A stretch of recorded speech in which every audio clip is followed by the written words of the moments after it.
হ্যাঁ, এই যে আপনারা তখন চুপচাপ, ওই উন্নতি হয়েছে কি হয় না এখন? হ্যাঁ, আপনারা ওখানে বলতেছে যে কাঙ্ক্ষিত উন্নতি হয়েছে কি হয় না, এই কথা শোনা। ওই আমি কথা শেষ করি। বাট আমাদের যে একটা কাঙ্ক্ষিত যেরকম একটা উন্নতি হওয়ার হয়তো আমরা অতটুকু উন্নতি করতে পারিনি। আর আমি একটা কথা সবসময় বলি, আমাদের দেশ স্বাধীন হয়েছে কত বছর? 54 বছর।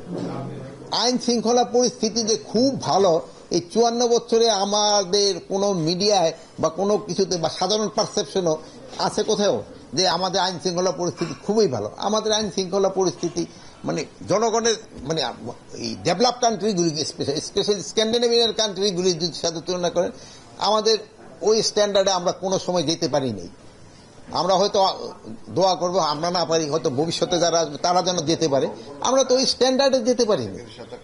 তো আমরা আমাদের লেভেলে থেকে আমরা চেষ্টা করে যাচ্ছি যতটা উন্নতি করা যায়। 3ই আগস্ট সম্বন্ধে একটা কিন্তু আতঙ্ক ছিল, 5ই আগস্টের সম্বন্ধে এখানে কিন্তু কোনো ধরনের আতঙ্কের কোনো কারণেই নেই। আল্লাহ দিলে সব কিছু, সব প্রোগ্রাম হবে এবং সব ভালোভাবে হয়ে যাবে আল্লাহ দিলে।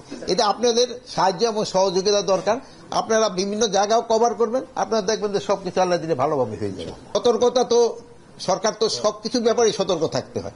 এই সতর্কতার জন্যই তো আমরা এই বিভিন্ন মিটিং টিটিংগুলি করি এবং আপনাদেরও বলি যে আপনারাও আমাদের সাহায্য করেন। বিশেষ অভিযানটা পুরো দেশেই চলতেছে, যেহেতু হয় কি এইটা ইলেকশনের আগ পর্যন্ত চলতে হবে, যেহেতু হয় কি আপনারা তো মানে অস্বীকার করতে উপায় নাই যে আমাদের যে পরিমাণ হাতিয়ার চলে গেছে আমরা তো সব উদ্ধার করতে পারি না। এইগুলো উদ্ধার করার জন্য তো আমাদের চেষ্টা সবসময় জারি আছে, চেষ্টা করতে হয়। কিন্তু হয় কি বিভিন্ন একটা হলো হয় এই সব বিভিন্ন অনুষ্ঠানগুলি হইতে গেলে অন্যান্য ক্রাইমগুলি আবার দিকে, যেহেতু বাহিনীতে একটা আপনারা এক কাজে লাগলে এখন আপনি কোন মিডিয়ার থেকে আসছেন? News twenty. আপনি যেমন এখন যদি আরেক উপদেষ্টা করে আপনি তো যাইতে পারতেছেন না। তো মানে অন্যান্য এইগুলি যেসব হয় সেসব বাহিনীগুলি একদিকে হয়ে কনসেন্ট্রেট করলে আরেক দিক দিয়ে আবার ইটা বেড়ে যায়। আরেকটা জিনিস হচ্ছে যে আপনি দেখছেন আমি গত শনিবার ওই মোহাম্মদ অনেক ছোট ছোট বাচ্চারা 4টাতে ধরা, মানে জায়গা ইসে দেওয়া হবে, তারা আসছে কিসে, আমি তুমি কেন চাপাতি নিয়ে মারতে গেলা? বল স্যার ওই আমার যাওয়ার সময় পায়ে দেওয়ার ন্যাং মারছিল। মানে এখন এই যে এইগুলি মানে আগে কিন্তু এরকম ছিল না, মানে একটু ন্যাং মারতে দেখাই 4 জন লোক এসে যাইতেছে তারা চাপাতে দিয়ে মারার জন্য, হয়তো সামনাসামনি পাইলে হয়তো কমই দিয়ে দিত। মানে এইগুলির ক্ষেত্রে আমাদের জনগণেরও সচেতনতা বাড়াইতে হবে, মা বাবা আত্মীয় স্বজন তাদের বুঝাতে হবে এইগুলি যেন না। মব ভায়োলেন্স আপনার কাছে একটু জিজ্ঞেস করি, আগের থেকে কমছে কি কমে নেই?